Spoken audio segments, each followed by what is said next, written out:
Doctor Who, Timeless Tales, 1,000 Words, written and read by Ross Wilson.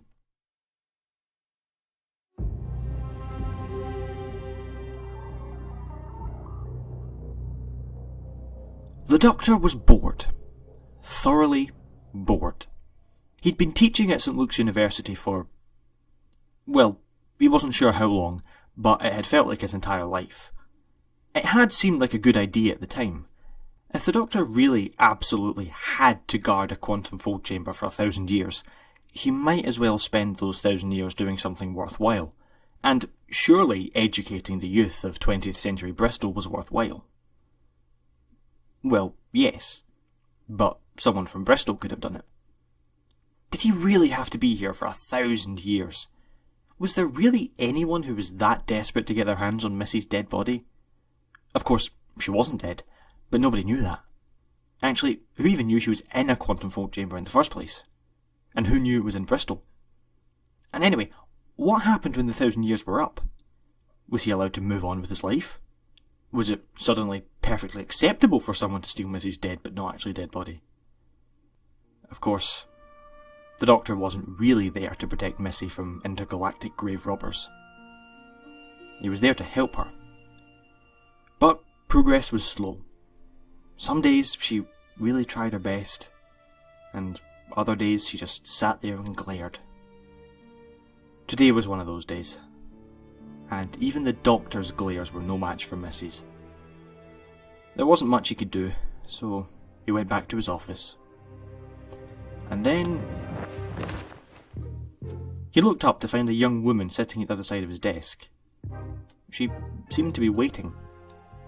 The Doctor could vaguely remember her asking something, but his mind had been wandering, and, well, he could not for the life of him remember what it was she had actually asked. He couldn't even remember what year it was. He took a sip of his coffee. 1970-something. Shame. The young woman raised her eyebrows slightly. The Doctor responded by raising his own, and she flinched. In his best attempt at subtlety, the Doctor glanced down at his desk to see if he could glean any clues about why this stranger was in his office. He was met by the disapproving glares of his wife and granddaughter, a mug full of sonic screwdrivers, and a notebook marked Dimensional Transcendentalism. Aha! It was all coming back to him now. She had written an essay about dimensional transcendentalism, and she had come to see what he thought of it. It's a marvellous essay, he told her. Very ahead of its time. The student said nothing. Her face said a lot. The Doctor gingerly reached over and picked up the notebook, flicking it open. It was empty. Ah, yes. More of it was coming back to him now. He'd suggested writing an essay on dimensional transcendentalism. She didn't know what that meant. She'd come to him for help. She said she'd done some research and found nothing. She knew what the component words meant. She knew what dimensions were, and apparently transcendentalism was a philosophical movement from 1800s, but she hadn't the faintest idea what they meant when they were said together. Like almond milk. How do you milk an almond? The student coughed, and the Doctor snapped back to reality. Right. Clearly, dimensional transcendentalism was out of the question. But she had to write an essay about something. Gravity? No. That had been essayed enough. Equilateral string paradi? No, that wouldn't be essayed about for another few centuries. He looked around. There had to be something. Some quirky science thing you could easily write a couple of 1,000 words about. He looked at the student's eyes. No wonder she didn't have any ideas. Those eyes had hardly seen anything. Not really. Not like him.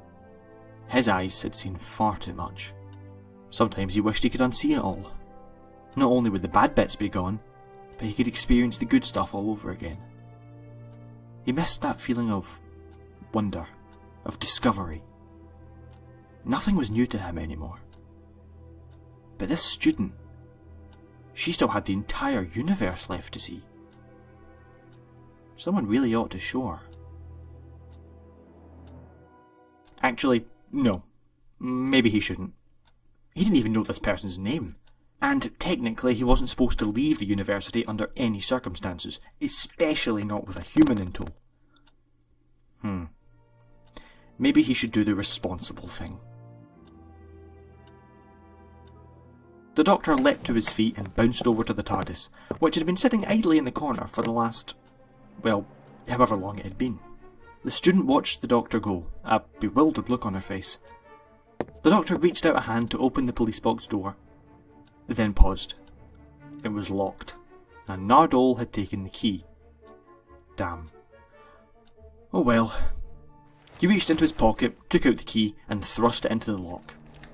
With a satisfying click and a dreadful creak, the door swung open. He took one last look at his student, announced that he'd be back in no time, and disappeared into the box. A moment later, it let out its familiar cacophony of wheezes and groans, and vanished. Then, after a blissful few seconds of silence, it groaned and wheezed itself back into the room. The Doctor re-emerged, wearing a different jacket and carrying a Polaroid camera and a stack of photographs. He dropped them on the desk, spreading them out for the student to see. She leaned forward and her eyes lit up. Lying there in front of her was what looked like the entire universe. She immediately noticed a selfie with the Doctor and Albert Einstein, then another with a man with an apple balanced on his head, then with one of the space shuttles. She let out a soft but audible gasp as she reached forward, picking up some more of the photographs. There was one of a planet made entirely of diamonds, a ginormous blue whale, a teeny tiny microorganism, a cluster of pink asteroids, a vibrant rainbow nebula, a swirling black hole. She looked up at the Doctor with a strange mix of utter confusion and overwhelming excitement. The Doctor grinned. This is what he lived for. The Doctor spent the next hour going through each photograph, giving many lectures on exactly what and who they were looking at. The student was engrossed from beginning to end, asking no questions but taking in the information with undying enthusiasm. By the end of the discussion, she still wasn't entirely sure what her essay would be about, but she was desperate to get to the library and do some research, almost tripping on her way out the office. Alone again, the Doctor surveyed the mess he'd made. He picked up the little Polaroid black hole. Humans wouldn't photograph one of those things for a long while yet. Same for the nebulas, and the pink asteroids, and, well, the majority of the things currently sitting on his desk. He should probably move them, otherwise Nardole would never let him hear the end of it. Maybe Missy would like them. So, he had bent some of the rules a bit, maybe even broken a few, but it had been worth it. Not only because he had had a brief escape from the admittedly charming but uneventful university, but because of the look on that student's face. Bewilderment, excitement, wonder. That was what he lived for.